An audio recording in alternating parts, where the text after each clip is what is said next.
We look at the details of a Milwaukee Road Thrall caboose, as well as dive into some adjustments that we'll make on a SOO line caboose. Take a look at what the USPS is up to, and go back in time. Gotta get back in time. As well as see what the Curmudgeon's griping about this week. All in this episode of SOO The Milwaukee Road. Alright, what we have here is a Thrall caboose, and if you have not seen or heard anything about these, they are fantastic.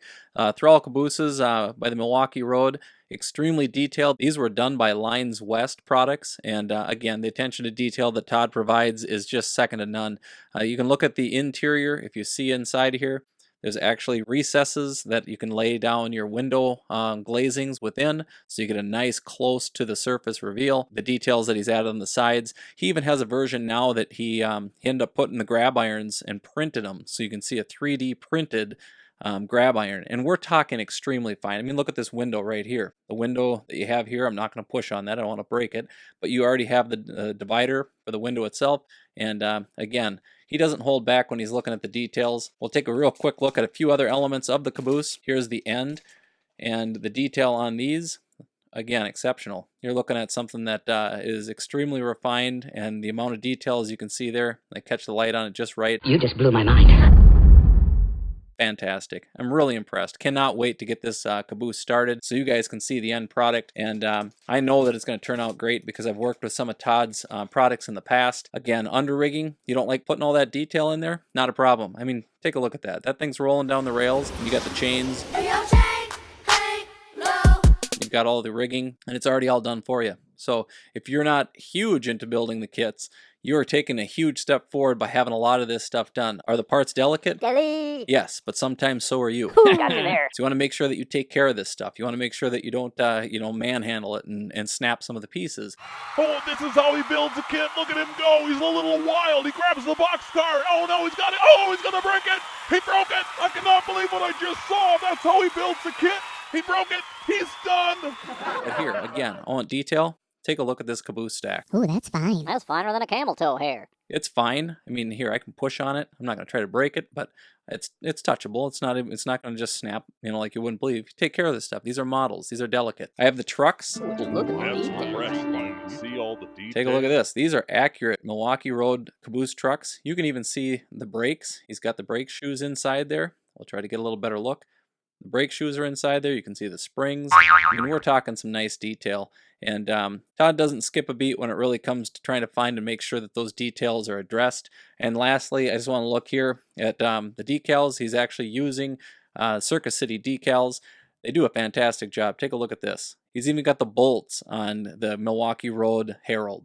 And that's just, again, attention to detail. Really impressed. Those at Circus City Decals do a nice job with these, but the details that are involved with these Todd Jones Lines West product kits are phenomenal. So look forward to seeing how this thing comes out.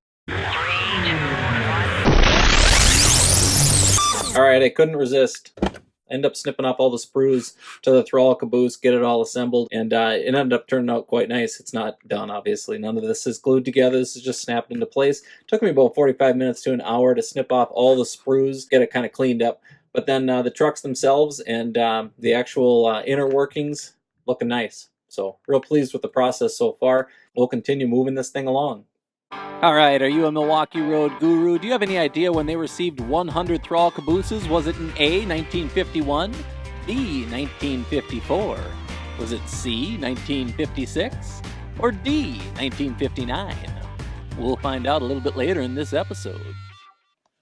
All right, here we got a Walther's Mainline caboose that I'm working on doing some detailing to. One of the biggest disappointments, as I mentioned before, I'm a graphic designer. Yeah, that is disappointing. And I prefer to make sure that all my logos and lettering are in the right place. Strawbar. I try to anyways.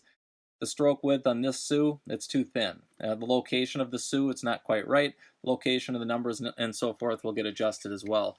Now this is merely an opinion. It's just modeling. These are the details that I want to make sure I'm getting right. So I want to make sure that we're clear.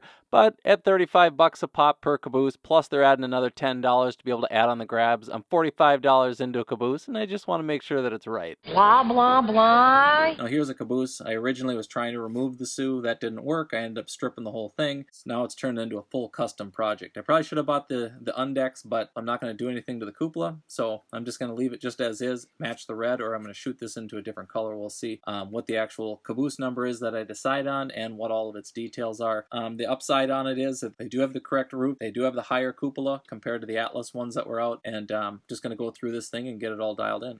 Here's a 10-second tip. Want to refine your windows? Carve out the backside to give yourself a more refined look. I use a 9905 Dremel bit to be able to achieve this look.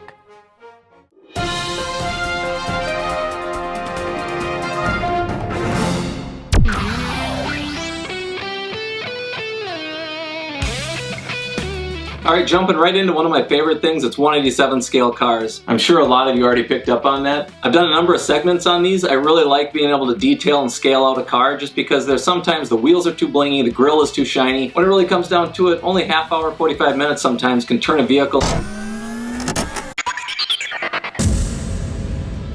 into something that just sets it apart. And sometimes it's actually just downgrading the vehicle, make it look a little bit more normal. Because so often they end up making just these hot rodded out super wheels, and we just need a little more of the dog dish hubcaps and real basic looking vehicles to be able to put into your scenes. And my next favorite thing is actually Ring a Boy Tees. A fellow modeler, Alex, had pointed this out. I hope the little one is doing well. And I ended up finding that these t-shirts are fantastic. They're extremely comfortable. They've got a nice stretch and breathability to them. Currently I'm wearing an Under Armour shirt, but one of the things I don't like is a stretched out neck hole. Still with the neck hole? I mean, I can tell my Under Armour is a little bit too high and the neck hole's a little low. Oh, it's funny. I mean, you have a big head. These don't stretch out. They've been extremely comfortable in the summer. They're very breathable. Or is it because of your neck? No, I think the head does most of the stretching. And also when you're at a gathering, you're just hanging out with people and they're like, what the heck is Western Maryland? And, well, truth be told, the WM is William Matthew. That's the real reason I got the shirt. But I like the Western Maryland and it ends up being just a nice shirt. I've collected a number of these over time.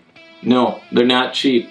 You might find some sales and deals that they put these on. I know they've had free shipping and a few specials in the past. And my final favorite thing is another fellow modeler, Frank, who does the Camden line. It's insane. This guy is meticulous with some of the details. And he's not even in the United States. He's from abroad and he's been modeling this thing 2,000 plus miles away and doing a killer job. You wouldn't believe the detail that he's been adding. I live just miles away from this location, and as soon as I see the photos that he pops up and shows on the interweb, I can identify right away where that location is. The detail is incredible. Let's take just 30 seconds and see what Frank's been up to on his Camden line.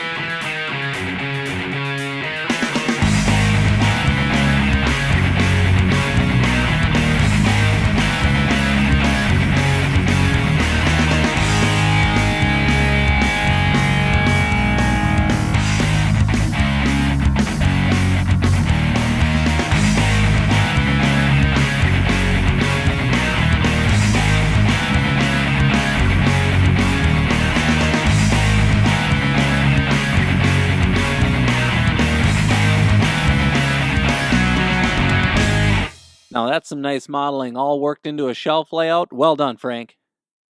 All right, are you locked and loaded with your answer as to when the Milwaukee Road received 100 Thrall Cabooses? If you said A, 1951, you'd be wrong. It's C, 1956.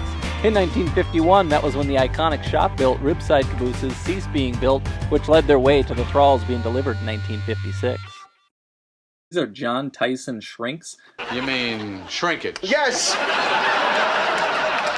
Significant shrinkage. Mike Buddy just turned me on to the John Tyson shrinks, and they are cool. I mean, these ones here are actually just our mail trucks. I think women know about shrinkage. A nice little detail to add to your railroad. It obviously does take a little bit of cleaning up to do and get it painted white and add the decals, but the decals are provided as well as the metal etched. It's got the steering wheel, it's got mirrors, there's some reflectors, there's all kinds of stuff going on here, windshield wipers. Totally worth dolling up one of these to be able to put on your railroad. Do women know about shrinkage? I'm going to add, obviously, I've got 3. What do you mean, like laundry? Maybe one of these will make it to the GN in 1970. It shrinks? If this is era specific to the GN in 1970. Why does it shrink? It just does. Boy, another cool one here. This is NPE show cars. This is cool, I thought. I couldn't resist picking one of these up. Because, you know, just like anything, a DeLorean is fantastic. But when it's from Back to the Future,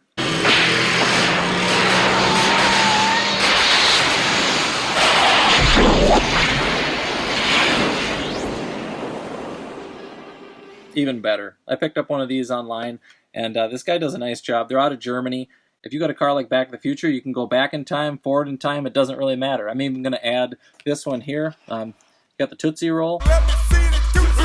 And I'm going to end up stripping this thing. I'm going to turn it into Doc Brown Enterprises, which is infamous in the scene that was next to the DeLorean when they're out in the parking lot of the mall. Wait a minute, Doc. Are you telling me that you built a time machine out of a DeLorean? Alright, here's the Curmudgeon coming at you for the Gripe of the Week. This week it's automobiles. You got people that are rolling the 87th scale cars next to their railroads and they look so beautiful. Where do you get that car? Ooh, it's a little bit spendy, but so are your locomotives and freight cars. Ooh, but I can cut a corner and roll my Hot Wheels. I tell you right now, you kinda wanna avoid the Hot Wheel and Matchbox world if you're trying to get a real looking scene. If you don't have the money and you don't have the time, go ahead and roll them. But I say right now, if you're trying to get a realistic looking scene, find yourself some 187 scale cars. And that's only the opinion of the Curmudgeon during his Gripe of the Week. Ooh, it's a little bit spendy.